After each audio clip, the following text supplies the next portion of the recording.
The red dust of the Kenyan highlands swirled outside the reinforced windows as Dr. Maya Okonkwo stared at the equations covering her display screens. Her dark eyes, rimmed with exhaustion, traced the same pattern she'd analyzed 1,000 times before. 5 years of work. 5 years of obsession. 5 years since the aliens took everything from her. Dr. Okonkwo? A voice broke through her concentration. Maya didn't turn around. Lab's closed. Come back tomorrow. I'm afraid that's not an option, ma'am. The voice was young, male with a slight accent she couldn't quite place. Captain James Park, United Earth Defense Force. I've been assigned as military liaison to your project. She finally looked up. He was younger than she expected, maybe 30, with kind eyes that seemed out of place in his crisp uniform. Korean features, broad shoulders, standing awkwardly in the doorway like he wasn't sure he was allowed to enter. I didn't request a liaison, Maya said flatly. I work better alone. Yes, ma'am, I've read your file. James took a cautious step inside. But given the nature of your research, command feels oversight is necessary. Oversight. Maya laughed bitterly. Is that what they're calling it? They think I've gone mad, don't they? Chasing ghosts in the sky. James hesitated. The file had mentioned her husband's death, the way she'd thrown herself into this work with an intensity that worried her colleagues. But standing here, seeing the grief carved into her features, he understood it wasn't madness. It was survival. I think, he said carefully, that you're trying to make sure what happened to your husband never happens to anyone else. That's not madness. That's heroism. Something flickered in Maya's eyes. Surprise maybe. Or pain. She turned back to her screens. Heroism doesn't bring people back, Captain. No, ma'am. But it can save others. For the next 3 weeks, James became a fixture in the lab. Maya tried to ignore him at first, but he had a quiet persistence that wore down her walls. He brought her coffee when she forgot to eat. He listened when she explained her theories about ion beam technology, even though half of it went over his head. He never pushed, never demanded, just existed in her space until existing together felt natural. Tell me about the aliens, James said one evening as they watched the sunset through the lab windows. Maya's jaw tightened. Which ones? There are dozens of species out there. Maybe hundreds. We didn't know any of them existed until they showed up and started taking what they wanted. The ones who killed him. She was quiet for a long time. They called themselves the Zenthari Collective. Advanced shields, plasma weapons, ships that made ours look like tin cans. They came to our colony on Titan, said they were claiming it for their empire. David was chief engineer there. He tried to negotiate. I'm sorry. They vaporized the entire dome. 3,000 people gone in seconds. The defense fleet couldn't even scratch their shields. Her voice cracked. That's when I knew. Energy weapons, plasma, lasers, they're all the same principle. The aliens have had millennia to perfect their defenses against them. But ion beams are different, James said, understanding. Ion beams are particle streams, actual matter accelerated to near light speed. Their shields are designed to dissipate energy, not stop physical particles. In theory, an ion beam should pass right through. She looked at him. In theory. And in practice? In practice, I've been trying to build a weapon powerful enough to test the theory for 5 years, and I'm no closer than when I started. James moved closer to her, close enough that she could feel his warmth. You're not alone anymore, Maya. Let me help. Before she could respond, alarms shrieked through the facility. Red lights flashed. Maya's screens erupted with data. What is it? James was already reaching for his communicator. Maya's hands flew across her console, her face pale. Unidentified ships. 3 of them entering Earth's atmosphere. Stealth configuration, but they tripped our sensor grid. Scouts, James said grimly, reading the tactical display. They're probing our defenses. Or looking for something. Maya's blood ran cold as she watched the ship's trajectory. They're heading here. They know about the lab. James grabbed her arm. We need to evacuate. No. Maya pulled free, her fingers dancing across the controls. The prototype. It's online for testing. If my calculations are right. Maya, it's untested. Then we test it now. The alien ships descended through the clouds, sleek and menacing. Their shields shimmered with the telltale blue energy signature of Zenthari technology. On the ground, defense batteries opened fire. Missiles exploded harmlessly against the shields. Laser turrets might as well have been flashlights. In the lab, Maya's hands shook as she aligned the targeting parameters. The ion beam generator hummed to life, capacitors charging with enough power to black out half the continent. James stood beside her, one hand on her shoulder, steadying her. "You can do this," he whispered. The lead scout ship fired. A plasma bolt screamed toward the facility. Maya didn't flinch. She pressed the firing stud. A beam of pure blue-white light lanced into the sky. Not the diffuse glow of a laser, but a concentrated stream of ionized particles moving at 70% light speed. It hit the scout ship's shields and kept going, punching through like they weren't even there. The beam carved through the hull, through the reactor core, through everything. The ship exploded in a cascade of fire and metal. The other two scouts broke formation, trying to flee. Maya tracked them, fired again. More explosions lit the evening sky. In less than 30 seconds, all three ships were falling debris. Silence filled the lab. Maya stared at her screens, at the confirmation of 3 destroyed targets, at the proof that her 5 years of work, her 5 years of grief and rage and desperate hope had just changed everything. Then her legs gave out. James caught her before she hit the floor, holding her as she sobbed into his chest. Not tears of joy or relief, but the raw, overwhelming release of pain held too long. He didn't say anything. He just held her, his heart breaking for this brilliant, wounded woman who had just given humanity its first real weapon against the stars. "It works," she whispered finally. "James, it actually works." "I know," he said softly. "You did it, Maya. You really did it." She pulled back, looking up at him with red-rimmed eyes. "They'll come for us now. The Zenthari, the others. When they find out we can hurt them, they'll come in force. Then we'd better build more ion beams." Maya almost smiled. "Almost. You're insane." "Probably. But I'm also not going anywhere." He brushed a tear from her cheek, the gesture tender and careful. "Someone has to make sure you eat." Before she could respond, her console chimed with an incoming transmission. "Command. Priority Alpha." James helped her to her feet as she accepted the call. General Morrison's face filled the screen, grave and intense. "Dr. Okonkwo, we monitored your test. Congratulations on your success. Unfortunately, we have a problem." "Sir?" "Our deep space arrays just picked up a massive energy signature approaching Earth. At least 500 ships, all Zenthari configuration. They'll be here in 72 hours. He paused. "Doctor, can you build more of those weapons in 3 days?" Maya looked at James. He nodded, his jaw set with determination. She turned back to the screen. "Give me every resource you have, General. Every engineer, every fabricator, every power source. I'll need 12 sites across the globe for proper coverage."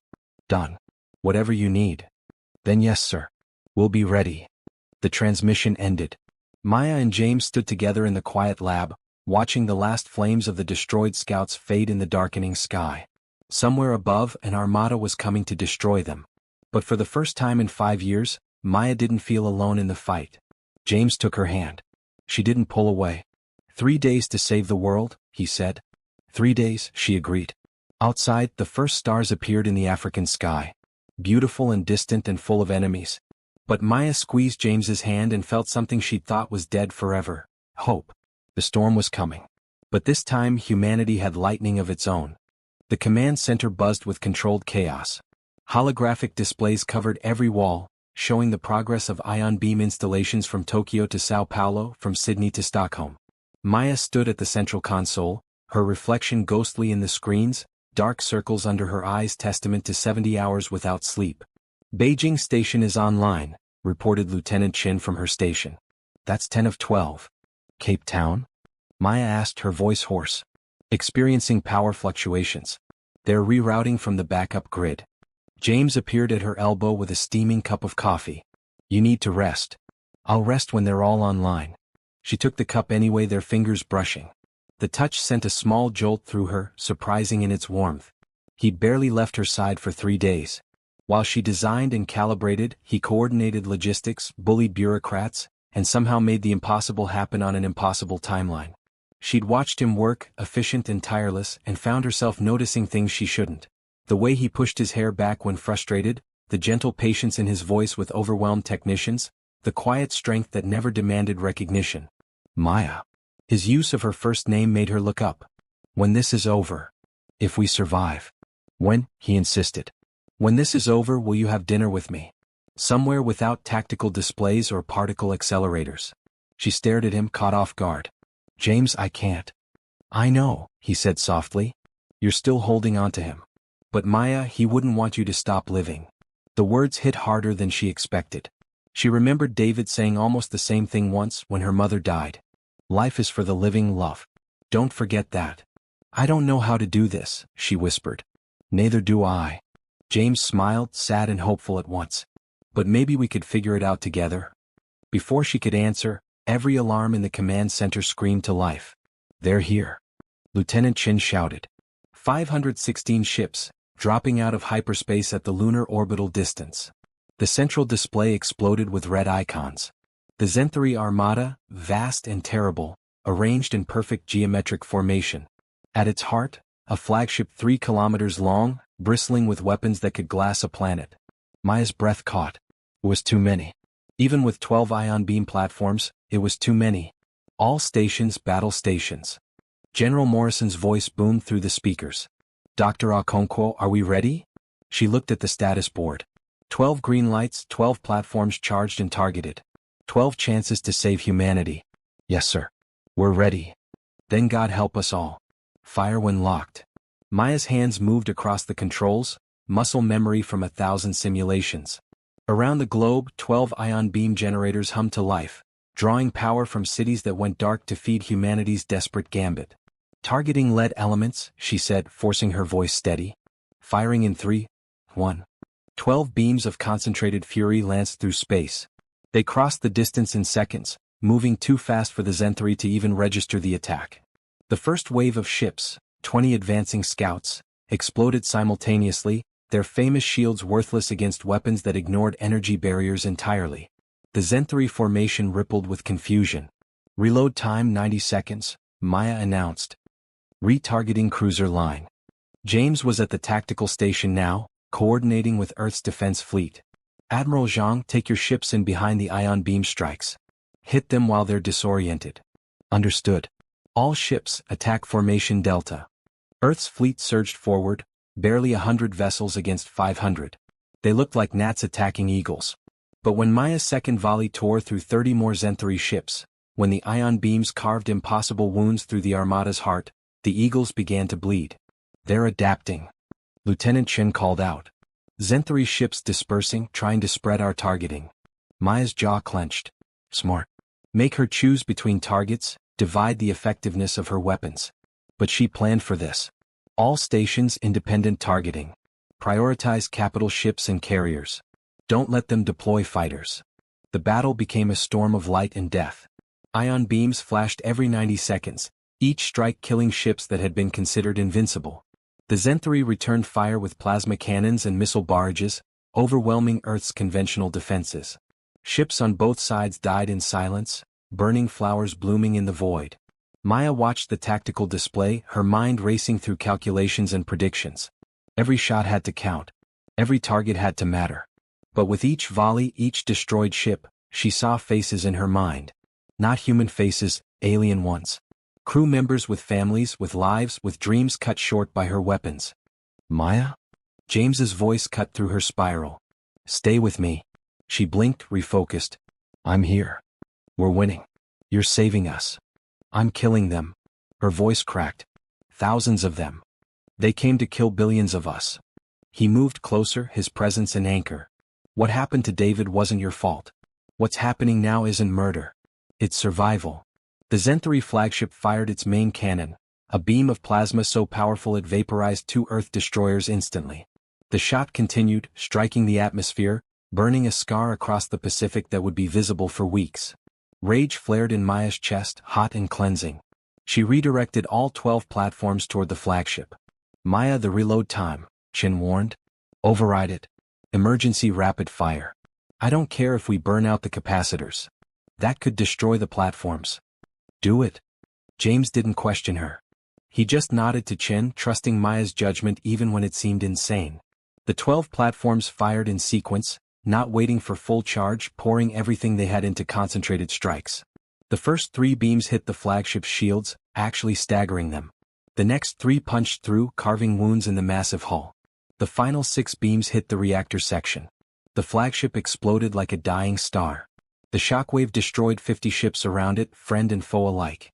The blast was visible from Earth's surface, a new sun born and dying in seconds. The Zenthari Armada faltered. For the first time in their 5,000-year history they knew fear. "They're retreating," Chin shouted. "Enemy fleet breaking formation." "Don't let them regroup," James ordered. "All ships, pursue and destroy." But Maya's hands were shaking.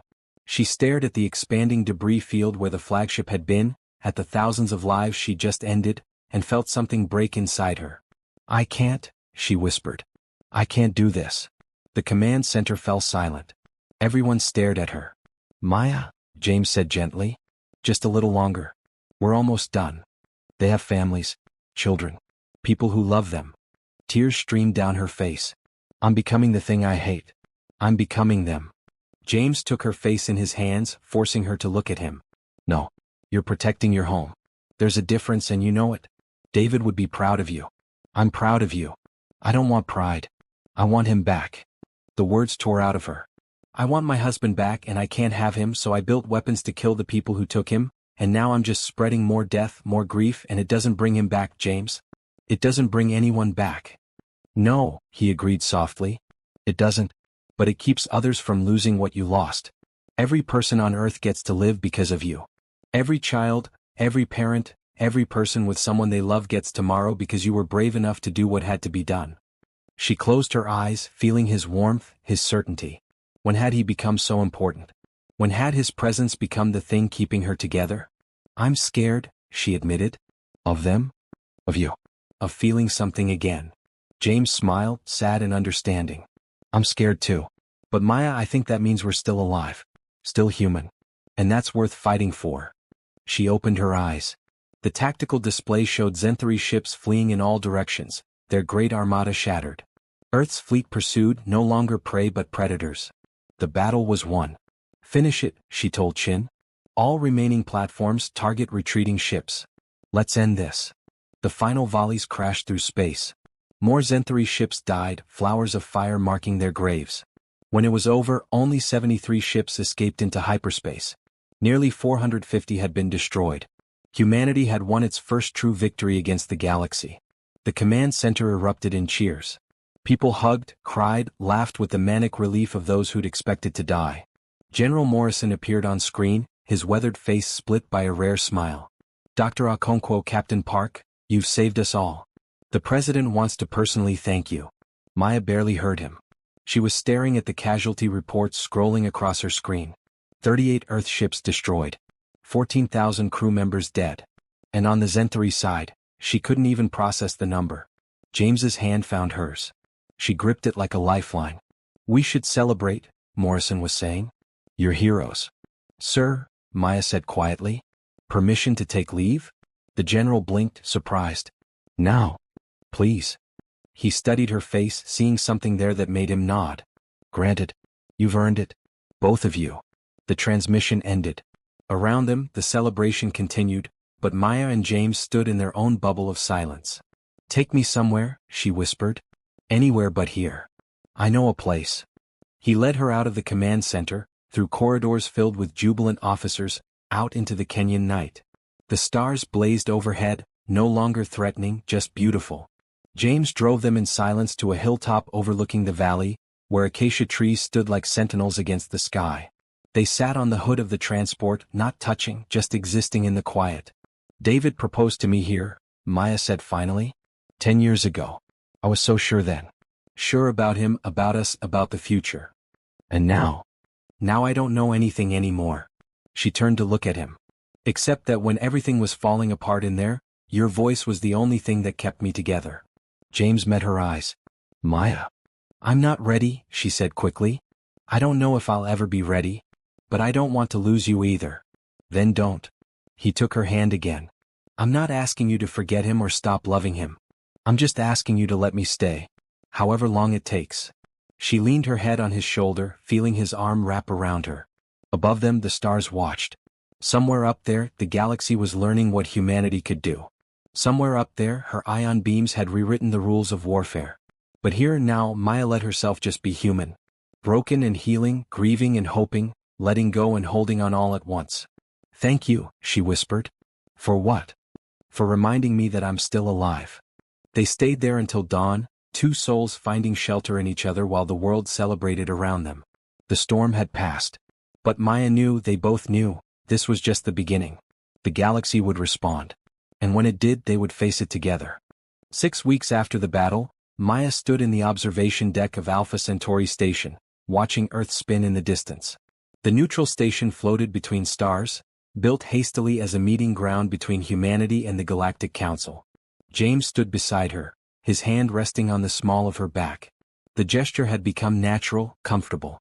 They weren't lovers, not yet, but something was growing between them, tender and patient. "They'll be here soon," he said. "I know." Maya's reflection in the window looked tired.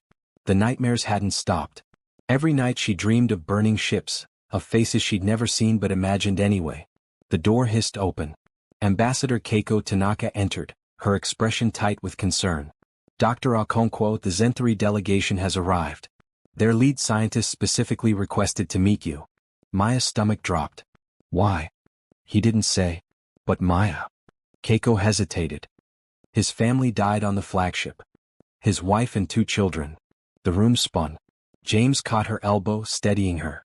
"I can't," Maya whispered. "I can't face him." "You have to," Keiko said gently. "The council wants reconciliation, not more war. They need to see us as people, not monsters." "And if he sees me as a monster anyway?" James turned her to face him. "Then we deal with it. Together." The meeting room was sterile and cold. The Zenthari scientist sat across from them, Dr. Terran, tall and angular, with skin like polished silver and eyes that held galaxies of pain. He looked at Maya with an expression she couldn't read. "Dr. Okonkwo," he said, his voice translated by the station's systems. "You destroyed my world." Maya forced herself not to look away. "I'm sorry." "Sorry." He laughed bitterly. "My wife's name was Selena. My daughter was 8. My son was 5. They were on the flagship because I was assigned there. Because I'm a weapons researcher. Because I helped build the ships you destroyed." Tears burned Maya's eyes. "I lost my husband to your people. 5 years ago. He was begging for peace when your ships incinerated him." Theron flinched. "I know. I read the reports. The Titan colony." He was quiet for a moment. "Our empire told us humans were primitive, savage. They said conquest was mercy, that we were bringing civilization to barbarians. And now I know we were the barbarians." He stood, walked to the window. "Your ion beams, they're brilliant. Conceptually simple but devastatingly effective. Everything our shields were designed to stop, you simply ignored." Maya joined him at the window. "I didn't want to build weapons. I wanted to build engines, explore the universe. But you took that choice from me." "We take everything," Theron said quietly. "It's all we know how to do. For 5,000 years, we've conquered and enslaved. Your weapons didn't just defeat us, Dr. Okonkwo. They shattered our entire understanding of ourselves." They stood in silence, 2 scientists who'd lost everything, separated by war but united by grief. "I hate you," Theron finally said. "I hate you for killing them." "I know. But I also understand why you did it." He turned to face her. "And I think that's why I'm here. Not for revenge. For answers. For understanding. For a way forward that doesn't end with more ships burning, more families destroyed." James approached carefully. "Dr. Theron, the Council wants humanity to share the ion beam technology. To build a common defense system." "Yes. They're terrified." Theron almost smiled. "The entire galaxy spent millennia perfecting shields against energy weapons. Now those shields are worthless. You've invalidated everyone's defenses overnight. Is that why you're here?" Maya asked. "To steal the designs?" "I'm here because I don't want my children to have died for nothing." Theron's voice broke. "If their deaths can lead to peace, to understanding between our peoples, then maybe—" He couldn't finish. Maya understood. She'd spent 5 years trying to make David's death mean something. Maybe that was all any of them could do. Transform tragedy into purpose, loss into legacy. "I'll share the technology," she said. "But only if the Zenthari Empire agrees to the Council's peace terms. No more conquest. No more slavery. Our Emperor will never agree. Then he'll watch more ships burn." Theron studied her for a long moment. "You've changed, Dr. Okonkwo." The woman who lost her husband wouldn't have spoken with such certainty. Maya glanced at James. "I've had help remembering what I'm fighting for. Not just revenge anymore. Something more." That evening, Maya and James walked the station's observation ring. Through the transparent floor, stars wheeled beneath their feet. The council formally invited us to join, James said. Full membership. Equal voice with all the other species. Because they're afraid of us now. Maybe. But also because we proved ourselves. We defended our home without asking permission or waiting for rescue. Maya stopped walking. James, when this is all over, when the treaties are signed and the weapons are distributed, what happens to us? He turned to face her, taking both her hands. I was hoping you'd marry me. She stared at him, shocked into silence. I know it's fast, he continued quickly. I know you're still healing. But Maya, these past 2 months have shown me something. Life is too short and too fragile to waste. I don't want to spend another day without you knowing how I feel. James? You don't have to answer now. Or even soon. I just needed you to know. He pulled a small box from his pocket, opened it to reveal a simple ring. I've been carrying this for 3 weeks, waiting for the right moment. But I realize there is no right moment. There's just now, and us, and the choice to move forward together. Maya looked at the ring, then at James's face, hopeful and terrified and so completely open. She thought of David, of the love they'd shared, the life they'd planned. But David was gone and she was still here, still breathing, still capable of feeling. I'm afraid, she whispered. Afraid I'll lose you too. Afraid I don't deserve this. You deserve everything. James cupped her face. And yes, we might lose each other. That's life. But we also might have 50 years together. We might grow old watching Earth join the galaxy. We might have children who'll never know the fear we lived through. Tears spilled down Maya's cheeks. I still love him. I know. And that's okay. Your heart's big enough for both of us. She kissed him then, soft and tentative, tasting salt and hope. When they pulled apart, she was smiling through her tears. Ask me again in 6 months, she said. When this is all settled. When I've had time to really heal. I can wait. James grinned. I'm patient. And James? The answer will be yes. Behind them, unnoticed, Dr. Terran watched from a doorway. He'd come to find Maya, to tell her the Zenthari Council had agreed to peace terms. But seeing her there, finding joy after such loss, choosing life after so much death, it gave him something he thought he'd lost forever. Hope. 3 months later, the treaty was signed. Humanity joined the Galactic Council. Maya's ion beam technology became the foundation for a new defensive network, shared by all species. The Zenthari Empire dissolved, its territories freed, its people slowly learning that strength could mean something other than conquest. Maya and James were married on a hilltop in Kenya, under acacia trees, where she'd once said yes to another man in another lifetime. Dr. Terran attended, representing the Zenthari. He brought a gift, a star chart showing the Titan colony with a new name, David's Hope. As Maya stood at the altar, holding James's hands, she felt David's presence like a blessing. The past was gone, but its love remained, making space for new love, new futures, new beginnings. Above them, the stars shone bright and no longer threatening. The galaxy had learned that humanity could fight. Now it would learn that humanity could also forgive, heal, and build bridges across the darkness between worlds. Thunder had struck the stars. But in its wake came light. The end.